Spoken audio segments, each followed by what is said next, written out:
Call it to order. Will the clerk please call the roll? Mayor Larson. Here. Commissioner Angel. Here. Commissioner Arbke. Here. Commissioner Jennings. Here. Commissioner Peck. Here. Please rise and join me in the Pledge of Allegiance and a moment of silence. I pledge allegiance to the flag of the United States of America and to the republic for which it stands, one nation under God, indivisible, with liberty and justice for all. Okay. Thank you.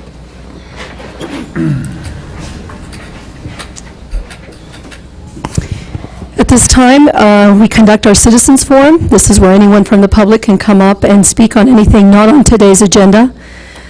Please feel free to come up to the podium and state your name and address.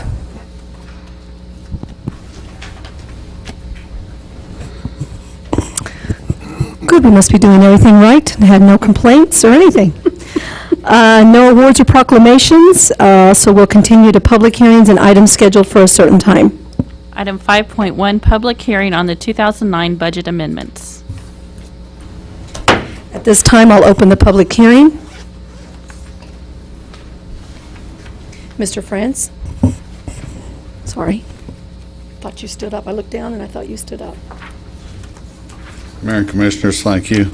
This is the year-end budget amendment that we normally prepare to take care of any loose ends and to take care of some of our pass-through agencies.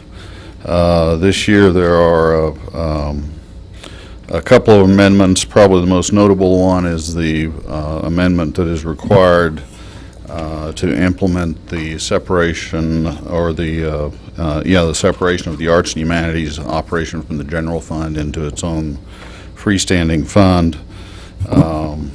That was actually accomplished mid-year after considerable discussion, and the budget amendment establishes the budget for that fund at $677,000, with funding consisting of a transfer from the general fund and a variety of other revenues that they will take in directly. We're also amending the Tourism and Convention Fund to be able to pass through the full amount received, a fairly modest amount this year. I believe the Tourism and Convention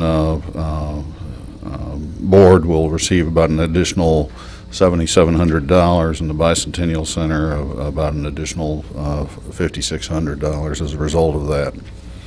I'd be glad to try to answer any questions. Questions of Mr. France?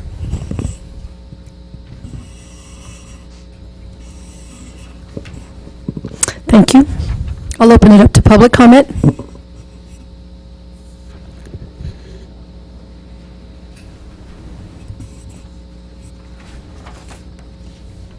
Okay.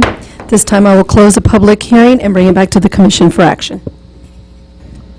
Mayor, I'd move we approve the proposed 2009 budget amendments. Second. It's been moved and seconded to approve the amendments for the 2009 budget amendments. All those in favor say aye. Aye. All those opposed say nay. Motion passes 5-0. We will go on to the consent agenda. Item 6.1, approve the minutes of December 14th, 2009. Item 6.2, resolution number 096685, describing the corporate limits. Item 6.3, resolution number 096691, authorizing agreement for audit of city records for the year ending December 31st, 2009. Item 6.4, resolution number 096692, amending the City of Salina Shared Vision Statement and Strategic Plan. Item 6.5, resolution number 096694, amending the City of Salina Personnel Manual.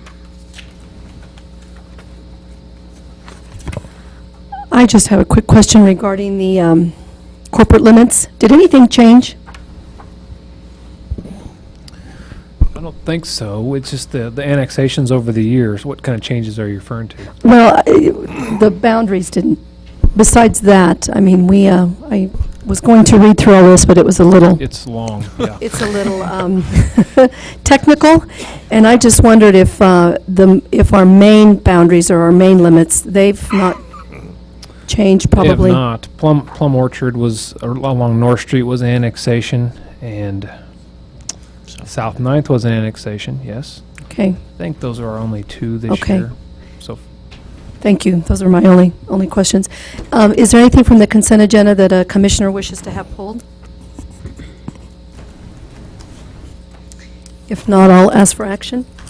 Mayor, I make a motion that we approve the consent agenda. Second.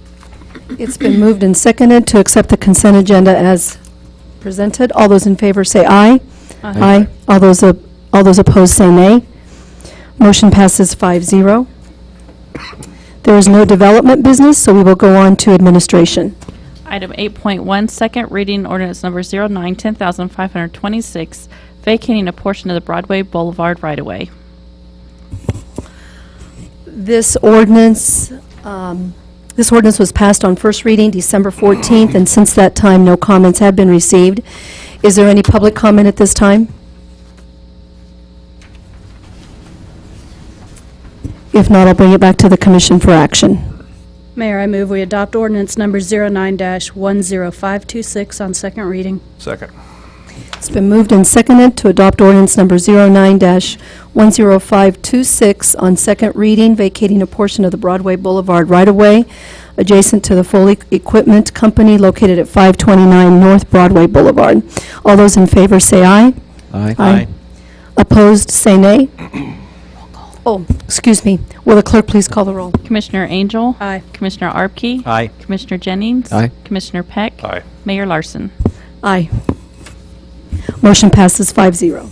Item 8.2, second reading ordinance number 09-10527, providing amendment to the use limitations of Lot 2 in the reserves of Prairie Glen Plan Development District.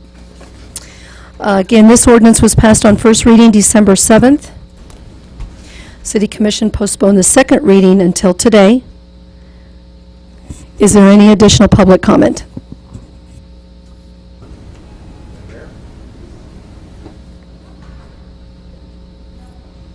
My name is Phil Black. I'm the Dean of Academic Affairs at Brown Mackie College, and I have with me Jan Grace, who's the Veterinary Technology Director.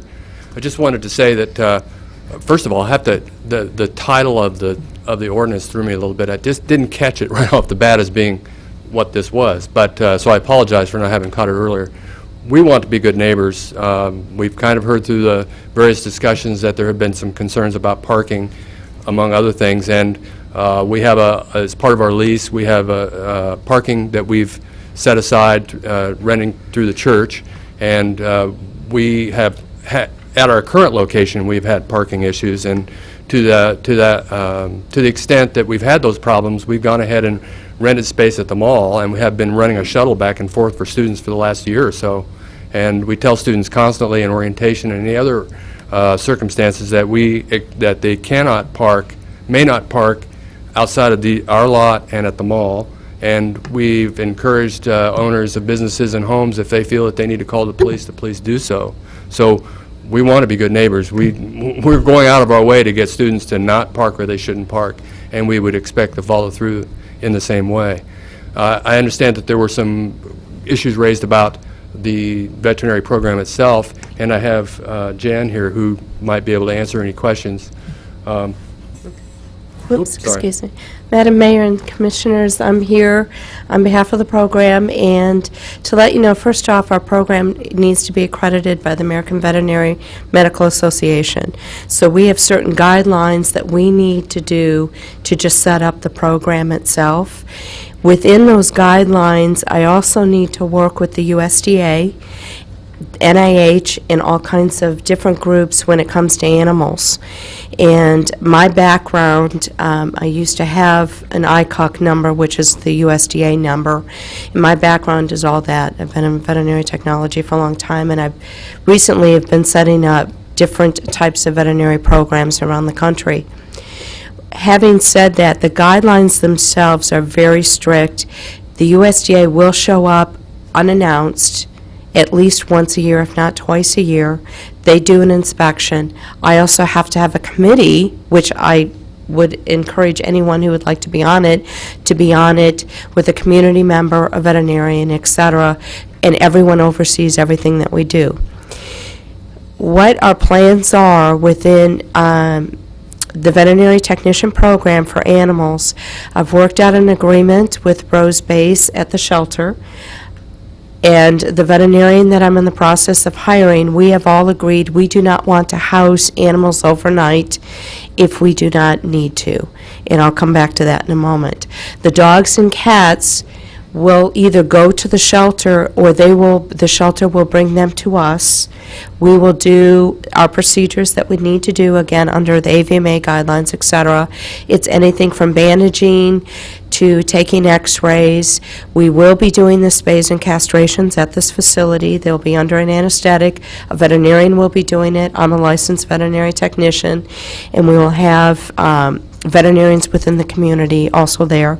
If the animal is not able to go home that evening back to the shelter, it will go to a veterinary hospital to be housed overnight. We will not have large animals at the facility. Before I was hired, I looked at the diagram. It does not fit the guidelines to bring in any large animals. We have already made arrangements elsewhere, and we're looking at externships at Abilene Animal Hospital, at K-State, and other facilities for large animal experience. There's also farms in the area that have been willing to help us utilize their animals. For a large animal, basically, they need to learn how to restrain cows, goats, horses, how to draw blood, how to give an injection. So that's what we'll be doing to large animals. And they'll get their externship, the surgeries and that, elsewhere at a veterinary facility. The animals I will be housing, and they'll be from 1 month period, would be what's called the exotic animals, and that's because it's required and it's most humane for them to have us house them. Again, they will be housed under the USDA and the AVMA guidelines. Those would include rabbits, birds, mice, a hamster maybe, and rats. And these are animals that you could get at the pet store.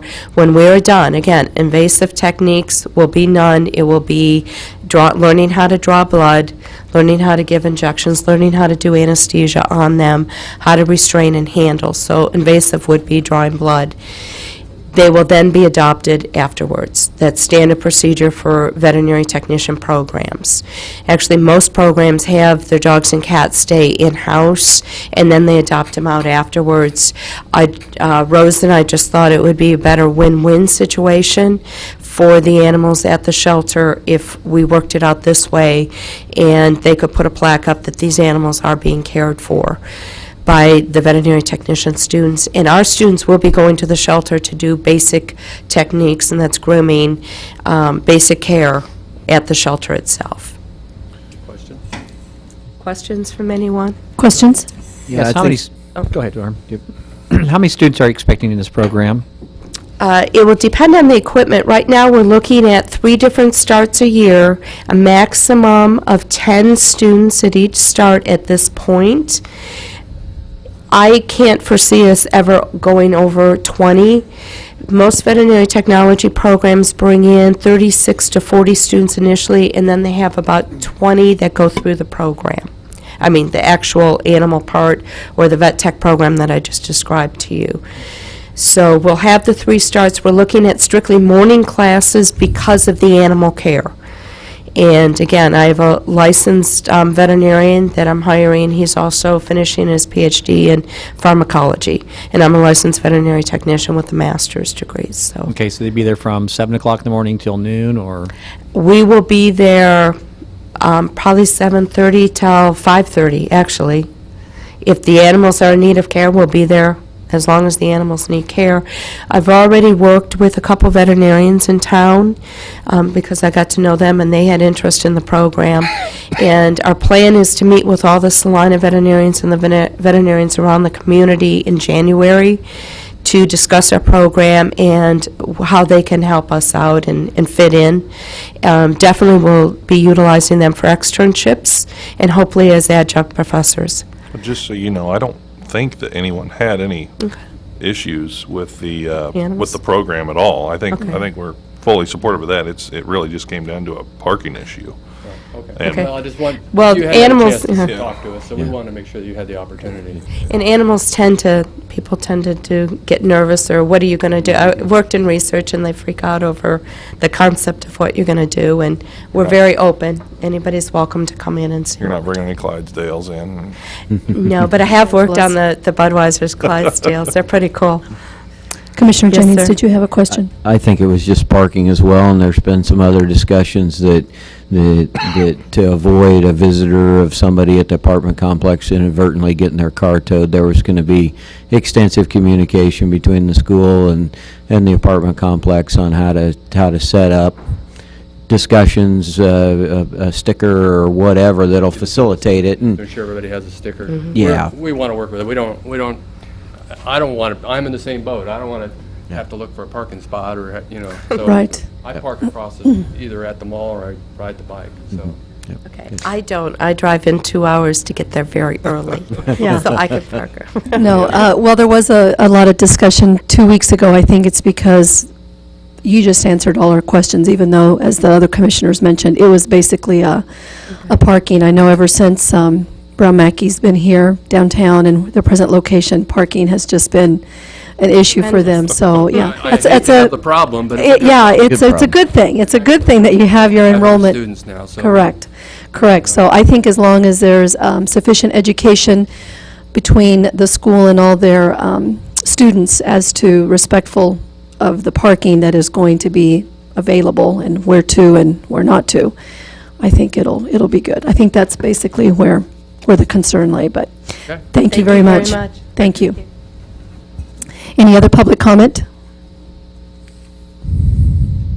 If not, I'll bring it back to the commission for action.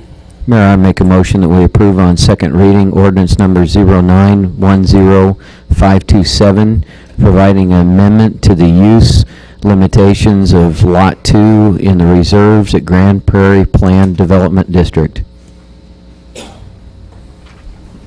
Second. It's been moved and seconded to adopt ordinance number 09-10527 on second reading. Will the clerk please call the roll? Commissioner Angel? Aye. Commissioner Arpke? Nay. Commissioner Jennings? Aye. Commissioner Peck? Aye. Mayor Larson? Aye. Motion passes 4-1 with Arpke voting nay. Item 8.3, resolution number 096693, approving the revised guidelines for the Project Open Development Grant Program. Mr. Gage. Thank you, Mayor and Commissioners. Back in January of last year, the City Commission approved revisions to the Economic Development Agreement with the Salina Area Chamber of Commerce, and part of that included $45,000 for seed money for what is now entitled Project Open, which is an entrepreneurial development grant program, really in essence for small business. It's really been something that complements our portfolio, and I think we'll find when Mr. Lawver begins his presentation that it's really come along in that time. We took a look at the program both from a performance perspective and a policy perspective, and we have recommended some tweaks in the program to kind of tighten it up and continue to make it even more effective. One of the advantages of this program is it's helped those who have been funded to leverage dollars through the North Central Regional Planning Commission, as well as the Startup Kansas program, and in addition to that, qualification for state tax credit allocation due to being designated as a Network Kansas program e-community. So it's really had some nice advantages that probably weren't even presumed that it would have at the very beginning of the program.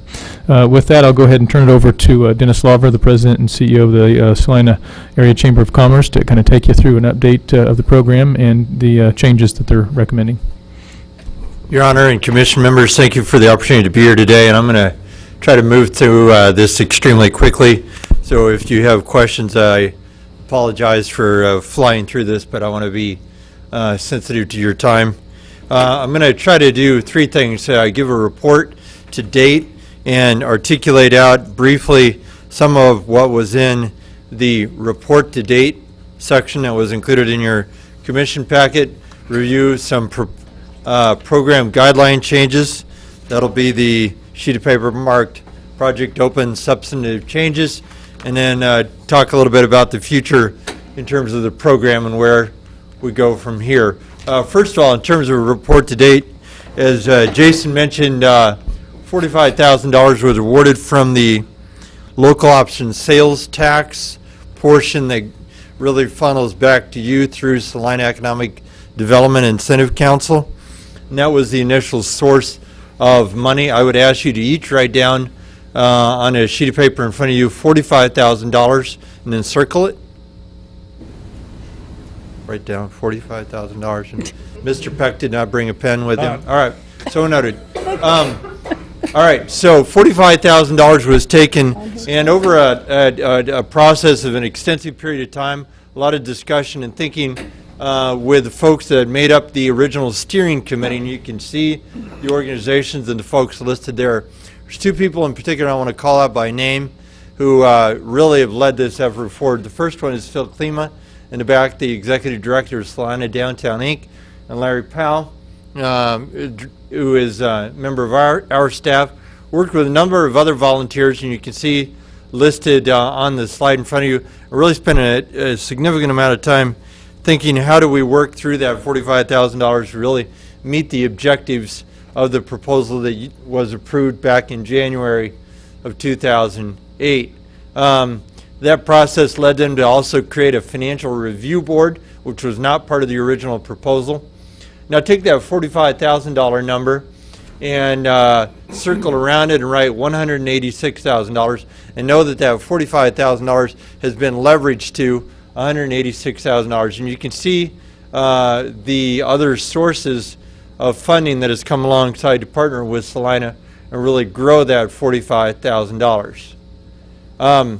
The Project Open process involves a couple of steps. The first one is, hey, I'm thinking about or I'm exploring the idea of going into business. And to date, 67 people have inquired about Project Open, about entrepreneurship development. And in many ways, education is the most important thing that the Project Open effort does. If somebody stops after learning a little bit, goes home, thinks about it around the kitchen table, and says, you know what, now's not the time for me to be doing this, for whatever reason, we may have done that person an incredible favor. So the merits of this program should not be judged purely in terms of how many start and how many finish.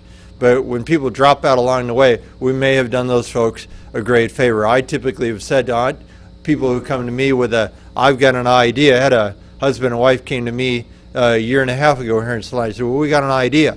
I said, go home and think about this, this, and this. And I said, the last thing I want you to do is end up in financial ruin, put stress on your marriage, end up in divorce court, all because of things that weren't well organized and planned. They never came back, and I assume we did them a very big favor. So in many ways, education is what is most important about this process. The next step is entrepreneurship training. And we say that folks that apply have to complete entrepreneurship training, and you can see the numbers there, and there's two different opportunities for people to do training. The first one through the Kansas Small Business Development Center. Their staff comes down and teaches that, or the Fast Track program, which is the entrepreneurship program of the Kauffman Foundation. And Phil is a licensed or trained facilitator of that training. In fact, Phil went through that training. And again, in many ways, education is what is most important, because there have been some folks who said, I got what I needed. I got some learning. I got some training. I got some education. I don't want to go or need to go to the third step, which is to apply for business development funds. And you can see in two rounds, you had 10 applicants, and you can see that 6 folks have been approved for dollars. Now take that 100 and whatever it was, 118,000 number, and extrapolate out of there $20,363. Out of that 100 and whatever dollar, 100,000 plus fund, Project Open has awarded $20,000, $20,363. That $20,363 has leveraged the number that you see off on the right of the screen, over $300,000. So you gave us a little bit. That has been expanded. A fraction of the money that we now have through Project Open has been awarded, and it has been leveraged substantially. And you can see how in the 6 different projects that have been awarded to date, you can see the investment they brought to the table. Start of Kansas is the state of Kansas entrepreneurship development program. We are the only program in the state, or the only city in the state, where every single applicant who has applied for Startup Kansas money has gotten 100% of what they've asked for. And that speaks to the program that Phil, Larry, and their volunteers have put together, and the training. You can see the other financing that has come into the table. This number, and I know this is in your packet, the jobs that have been retained, created, and that are proposed to occur in the future. The Project Open Financial Review Team was not part of the original concept way back in January of '08 when we came to you with this idea, but as the process has developed, this is now part of the process, and you can see the membership of that Financial Review Board there. You can see the criteria that they use for scoring those applications and making the decisions. And you can see the performance indicators, and we'll be coming back to you in 2011 and begin to track this information that you see on the slide in front of you. You got a handout that lists 7 substantive changes to the program, and I assume you've all had a chance to look at those as you read your packet. Along with, you noticed in your packet was some of the promotional material about the program, and that it was in both English and Spanish. You see part of the promotional effort of this program is in front of me, and each of the businesses receiving funds have the opportunity to display this out in front of their business. And finally, we're here to request some additional support. And what we want to do is just tell you today that we'll be back in 15 months or 16 months asking for $125,000. And we would then take over 5 years so we can continue the good things that the Project Open volunteers and staff have already done. With that, what I want to do is I want to say thank you, and I also want to acknowledge the 6 different entrepreneurs that have received funding. Thies and Elise, they're not here today, out of town. All-Star Automotive, he's at work, can't come to see you.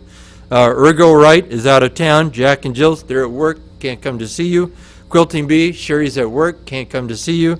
And JMH Cleaning Services, actually Jamie has broken away from work to be here at the meeting today. But I want you to know that your assistance has been leveraged and leveraged again, and is making a difference. I think one of the criticisms that really bothers me is when people say, well, they don't support the littlest businesses, and whoever they is by implication you and our organization, and this is a big part of saying, no, it isn't. This is something we're doing for owner-operated, very small, the smallest of the businesses that are out there, in a way of providing them. It's not just, here's training, good luck, but it's training and money that we know they need to get going. So with that, again, thank you, and any questions that any of you have? I do. Who reviews these applications? How big is this task force? The applications, Mayor, are reviewed using these criteria that you see here. But who is looking at these applications? The folks that are listed on this slide, representatives from one of the financial institutions, a member of our board of directors is the owner-operator of a retail business, a board member of Salina Downtown Inc., owner-operator of a service business, and then a board member of the North Central Regional Planning Commission. How were they selected? Out of Beloit. How did this team come to be? Phil Klima, you'll answer that question. I'll let Phil answer the question. Well, I just wanted to know if they asked to be on this, were they invited to be on it? Is it like being on a board? Do you serve so many? How often do they meet? As often as the applications are being turned in? We've actually scheduled the application process to be 30 days in advance of the Startup Kansas application process, so that we are meeting quarterly with the financial review team. In other words, once a quarter, our funding applications are due after they've completed the educational and business plan section of the program, then they can apply for funding quarterly. I think our next quarterly will be in February, and then it'll go on to Startup Kansas in March, so that we have things sequenced so that we can get things ahead of time. That review team was actually structured the same way the review teams are restructured for all other e-communities in the state of Kansas, and they are actually the same types of positions in other communities. In other words, we have a banker, we have people in service industry, we have entrepreneurs, and we have people representing the boards of the organizations administering the programs. And they're on for how long will this review team be in place? Our e-community has just started. We've just collected our first tax credit funding, and it'll be at least a year as those people serve. We have used them already for the first 2 rounds, so it'll probably be about an 18-month service this first time, and then it probably will be an evolutionary or rotational. Okay, all right. The overall project steering committee was on a previous slide, and Mike Scragg has been a very involved representative of the city through that process. Any other questions? I'm glad we're making a few changes to it, and Dennis, I support what you said about not, I guess, forgetting about the small guy. When you take some of the numbers, like we discussed about earlier, the jobs that are going to Newton, and you look at what is being paid for those jobs, I would still challenge us to do better, because I think that the program with the education requirement puts up a fair hurdle for a small-sized company that already has a business plan, that's already skilled, ready to go, and they're going to add a job or two. I think we need to just actively pursue those things in the community, and I don't know whether we can have a pile of money that's the same pile that we would give a 400-person company to add 400 more jobs to the small businesses in Salina, but I think we need to continue to give that message by having the program. I know that when you showed the one slide on how it had been leveraged, it basically still says that out of what was spent, 70% of that was by the applicants. And I noticed in here it said so they provide a portion of the cost for the education program, so they have skin in the game. Well, it looks like they've got 70% skin in the game. The good news is they're still getting 30% from the program, but it still, I think over time, as the funds continue to grow, we continue to see them put to good use. I think we need to open ourselves up to how can the application process be easier to fit all. This seems to be that it's startup oriented with the education component and the business plan component, but to entice more on the long established businesses that are looking to expand some more employment. And I think we can do it as this project expands, but I don't want to say that this would be that final draft that's going to carry it forward. Thank you. I appreciate the feedback. Do you think this is going to give the committee some, I guess, better screening tools? Because I appreciate what you said about education, but what we're trying to do is promote economic development, getting new businesses opened or getting current businesses expanded. So do you feel like this is going to give you more tools to screen to be sure we've got people that are approved going from the beginning all the way through and being successful, which is what you want to do? And maybe Mike or Phil, Larry could correct me. I think in the process from when we first came to you through SEDIC, getting to be, almost 20 months ago, the scoring criteria section has evolved a little bit as experience has said, hey, we need to take this into account, we need to take that into account. And again, a couple of things that are listed on that sheet of substantive changes. Back when it first came to you, the idea that some of those funds could be used for equipment purchases. Probably should have been a no-brainer to have thought of that, but we didn't think of that at the time, so that's one of those changes that's been incorporated. So I think it's tried to evolve to the marketplace of what we're seeing. And then you talked about the money that was leveraged through Startup Kansas. Was all that money only granted after the applicants were awarded the grant money through Project Open? Or had they been approved for the Startup Kansas money even prior to going through Project Open and that? Startup Kansas. Okay, okay.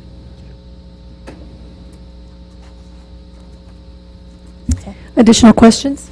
Did I leave out anything you wanted to make sure got communicated? If I could, Dennis mentioned the fact that I participate on this committee, and he touched on Larry and Phil's effort, but I don't think you can stress enough how much time and effort they've put into getting this program off the ground. The criteria was quite a bit of work, as well as the background information for this report. But what I've seen is Phil and Larry have a hands-on knowledge of the applicants by the time it's getting to the Financial Review Committee, and they know kind of some of the intimate details of likelihood of success. And then I don't think we've touched on enough the fast-track training and the effort that Phil's put into organizing that, getting the curriculum going, and then all of those are extracurricular time that she's putting in terms of actually doing the fast-track training. So this program represents a considerable amount of effort on Larry and Phil's part. Mayor, just a quick comment. We had on here on the blue sheet that we'd attach the program guidelines, and I think pretty well everything that's in the guidelines is in here, whether it be in the presentation or in the performance report, but the actual guidelines aren't attached. I just realized that looking through. So when you get ready to make a motion, your motion should probably be a motion to approve the substantive changes to the original guidelines, and that'll satisfy the same thing for you. Any other questions? Thank you. I'll open it up at this time to public comment.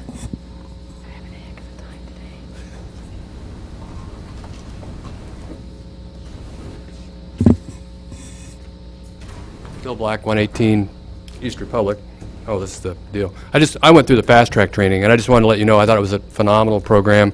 I'm fairly well educated, and I realized how little education I had in that area. And so even if somebody comes in with an established business, they learn basics that are, I think, really necessary to be successful. And it's one of the reasons I didn't apply for a grant at the time, is I realized I still have more work to go. So I full kudos to Phil Kleeman and Larry Powell for doing this. It was really a great program.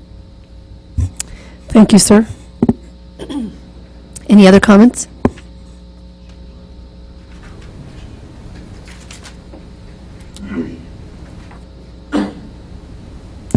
Seeing that there is none, I'll bring it back to the commission for action.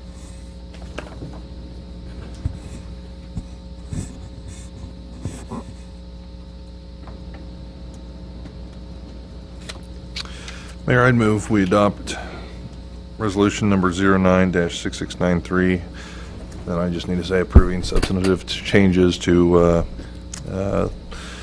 Project Open. Second. It's been moved and seconded to adopt resolution number 09-6693, approving the revised guidelines for the Project Open Entrepreneurial Development Grant Program. All those in favor say aye. Aye. All those opposed say nay. Motion passes 5-0. Item 8.4, resolution number 096690, authorizing staff to submit a transportation enhancement application to the Kansas Department of Transportation to fund the Salina Streetscape and Entryway Enhancement 2 project. Oh, there he is. I'm over here Oh. today. I was waiting for him to move the sign. Thought Dan will be up in just a moment. Mr. Stack. Thank you, Mayor and Commissioners. This is an application to KDOT. It's every 2 years they request applications to submit for transportation enhancement funding. Basically, the federal dollars that come to the states have a certain portion allocated for transportation enhancement. And I tried to put in your packet some categories and some examples and pictures of projects that are considered a transportation enhancement possibility. There's a wide range of possibilities in there, and I was going to have a presentation, PowerPoint presentation that I included in here. Kent, are you able to find it? That's not the right one. We can just go through the one that's in the packet. That's not the right one, Kent. That's the Transportation Enhancement Program, the blue one. Just going to go through the. That's it. Eligibility is it has to be related to transportation. So some of those categories can be quite a wide range of categories, actually. KDOT has given us three categories that we can submit in: the historic, scenic and environmental, and pedestrian and bicycle facilities. The city in the past has, go ahead, Kent. 2 pages. Next one. There we go. That's good. The city in the past has submitted on Lakewood Bridge was one. That was actually a historic funding project that did receive funding, and then the wayfinding project that we're working on currently, and then also a levee trail funding application from the late, I guess it was in the 90s. So we have received some funding in the past. We're proposing this year to look at the Wayfinding 2 project as basically a project to finish what we've started with that. We've done approximately 50% of the project now with the current funds. And KDOT's eligibility requirements ask you to submit at least 20% for funding. So with the last wayfinding project, we actually had a matching portion that the city proposed of 50%. And we really feel like that was able to secure us funding. And so we feel like we've already budgeted $100,000 in 2011 and 2012, as Rod went through today, for wayfinding. So that gives us around $200,000 to $250,000 we can budget for that. And then if we do get the matching funds from KDOT, it just allows us to do that much better of a project. So the 50% match is something that we're proposing. I mean, you can go as low as 20 and as high as you want, but the 20 just, KDOT looks at how many projects they can fund, and the more they can fund looks better to them. So I mean, it helps the money go a little bit further. Next page, Kent. Application is due by the end of this month, and then the review committee meets, and we're notified by June of 2010 if we're selected or not. Next slide. Just some examples of the historic things that have been funded in the past. Next. Pedestrian bicycle facilities are definitely very common in a lot of cities. Pedestrian bicycle is one that really is a lot of cities ask for, so it's very competitive. And so we've this year chosen to just go after the transportation enhancement wayfinding project because it's the next category actually, which is scenic and environmental, and that one doesn't seem to have as much competition, so we feel like we have a chance. They have already funded it once, and this would continue that, and we feel like that gives us a chance again. I think that's it, Kent, for the slide presentation. Yep, that's it. So what I've done in the packet is put in there a few of the items in the past that were funded, like in 2008. 2009 and 10, there was definitely a lower funding of projects, but then the stimulus grant helped fund some more projects around the state, so they did have a large program. 2011 and 12 is currently pending legislative funding, but they've told us to submit anyway, so we're hopeful that there'll be funding for it. I guess with that, just talking a little bit about our actual project for this year.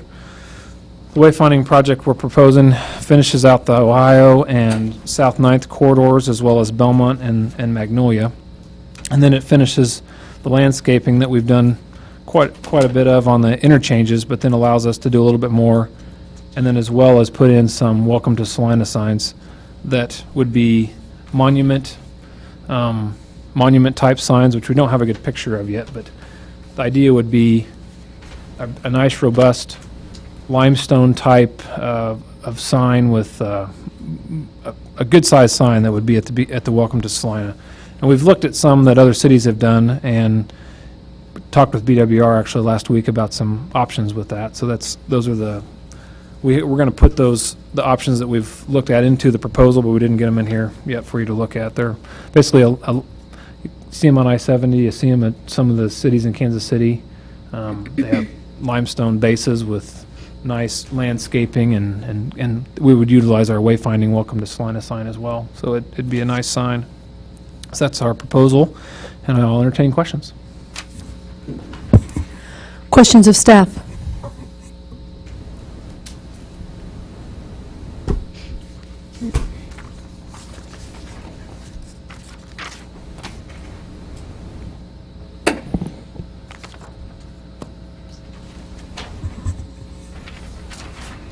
Okay, thank you. At this time, I'll open it up to public comment.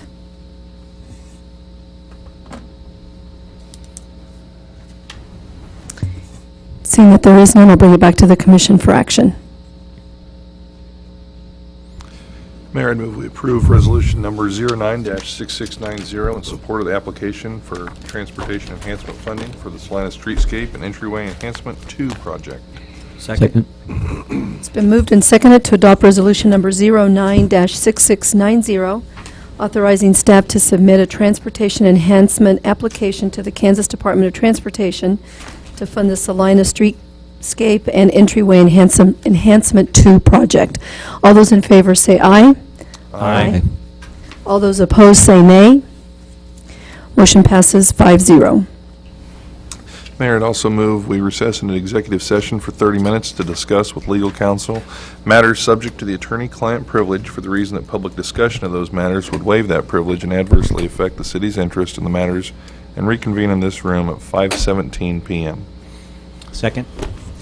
It's been moved and seconded that we adjourn into executive session. All those in favor say aye. Aye. All those opposed? Motion passes 5-0. We're in executive session. Do you anticipate any action? No, Mayor, we do not. Okay, thank you.